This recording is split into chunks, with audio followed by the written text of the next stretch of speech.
യേശുവിൻ്റെ കൂട്ടായ്മയിലെ സ്നേഹം നിറഞ്ഞ എല്ലാ പ്രിയ സഹോദരങ്ങൾക്കും പുതിയൊരു പ്രഭാതത്തെങ്കിൽ എല്ലാവിധ ആശംസകളും നേരുന്നു.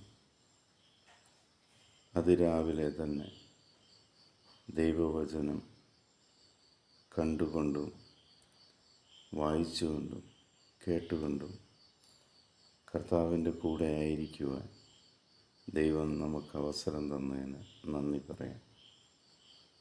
ആ ദൈവത്തോടൊപ്പം ചേർന്ന് ഇന്നത്തെ ദിവസം നമുക്ക് ആരംഭിക്കാം.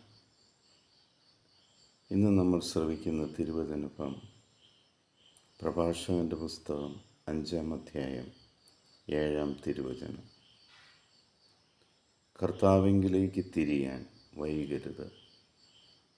നാളെ നാളെ എന്ന് നീട്ടിവെക്കുകയും അരുത്.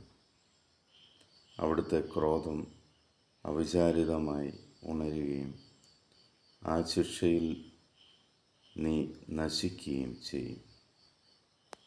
പ്രിയ സഹോദരങ്ങളെ, ഈ നിമിഷം തന്നെ നമുക്ക് ദൈവത്തിലേക്ക് തിരിയാം.